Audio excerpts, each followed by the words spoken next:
નમસ્તે, માધવ સોલારમાં આપનું સ્વાગત છે. આજે આપણે આ વિડીયોમાં જોઈશું કે આપણે પોતાનું વાઈફાઈ ડોંગલ તે આપણી સોલારની સિસ્ટમ સાથે કઈ રીતે કનેક્ટ કરવું. તો સૌથી પહેલાં આપણે જે આપનું વાઈફાઈનું ડોંગલ હશે તેને કનેક્ટ કરવા માટે આપણો જે ઇન્વર્ટર છે તેનો જે એસી અને ડીસી પાવર છે તે બંધ કરવાનો રહેશે. એ બંધ કર્યા પછી ઇન્વર્ટરમાં આ ફોટોમાં બતાવ્યા પ્રમાણે જે ડોંગલ લખેલું હશે તે ભાગમાં તમારે ડોંગલ કનેક્ટ કરવાનું રહેશે. ડોંગલ કનેક્ટ કર્યા પછી ઇન્વર્ટરનો એસી અને ડીસી પાવર ફરીથી ચાલુ કરી દેવો. ત્યારબાદ આપણે આપણા મોબાઈલમાં સોલારિયન એપ્લિકેશન ડાઉનલોડ કરવાની રહેશે. તે તમે અહીંયા સ્ક્રીન ઉપર જે એક QR કોડ આપેલો છે તે કોડ સ્કેન કરીને અથવા તો પ્લે સ્ટોર ઉપર જઈને તમે સોલારિયનની એપ્લિકેશન છે તે ડાઉનલોડ કરી શકો છો. એપ્લિકેશન ડાઉનલોડ કર્યા પછી તમે એપ્લિકેશન ઓપન કરશો એટલે આપણે તેમાં એક એકાઉન્ટ બનાવવાનું રહેશે. એકાઉન્ટ બનાવવા માટે તમારી સ્ક્રીન ઉપર આવી રીતે બતાવશે, જેમાં તમારે નીચે ક્રિએટ અ ન્યૂ એકાઉન્ટ કરીને જે ઓપ્શન છે તેના પર ક્લિક કરવાનું રહેશે.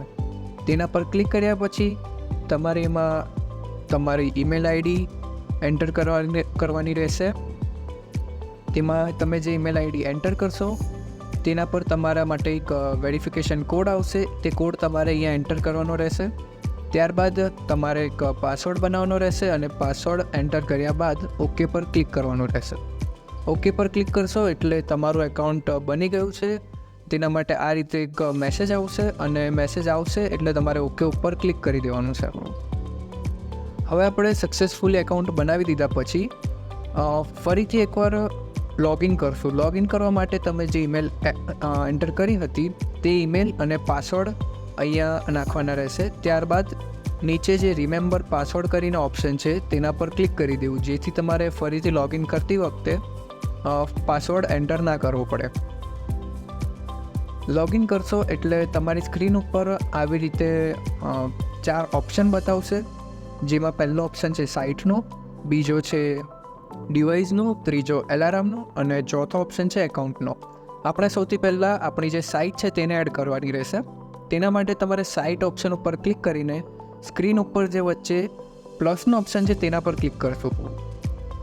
પ્લસના ઓપ્શન પર ક્લિક કર્યા બાદ તમારે અંદર તમારી સાઇટની જે ડિટેલ્સ છે તે એડ કરવાની રહેશે. અને તે ડિટેલ્સ એડ કરવા માટે તમારે સૌથી પહેલાં સાઇટનું નામ એટલે કે કસ્ટમરનું નામ નાખવાનું રહેશે. ત્યારબાદ સિસ્ટમ સાઇઝ, જેમાં તમારી જે ડીસી કેપેસિટી છે તમારા પ્લાન્ટની તે નાખવાની રહેશે.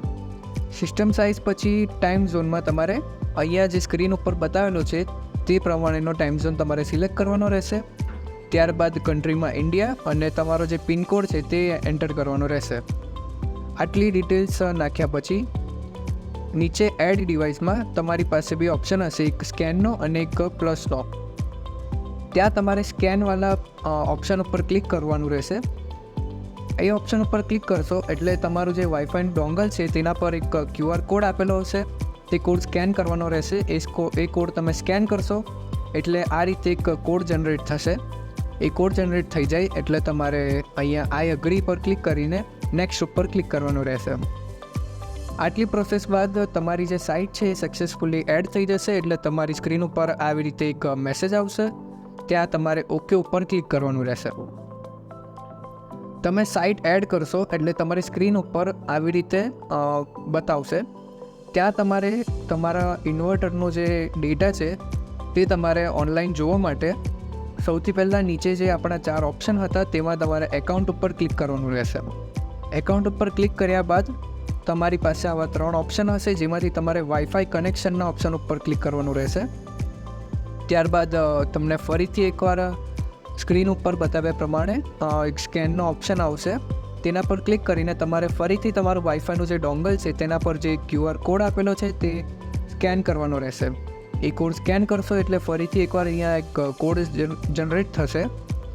કોડ જનરેટ થયા પછી તમારે નેક્સ્ટ ઉપર ક્લિક કરવાનું રહેશે. નેક્સ્ટ ઉપર ક્લિક કરો એટલે તમારું જે ઘરનું જે વાઈફાઈ રાઉટર છે તેની ડિટેલ્સ એટલે કે અહીંયા SSID અને તેનો જે પાસવર્ડ છે તે એડ કર્યા પછી નેક્સ્ટ ઉપર ક્લિક કરવાનું રહેશે. ત્યારબાદ નેક્સ્ટ ઉપર ક્લિક કરશો એટલે તમારી સ્ક્રીન ઉપર એક મેસેજ આવશે, તેમાં તમારે જોઈન ઉપર ક્લિક કરવાનું રહેશે.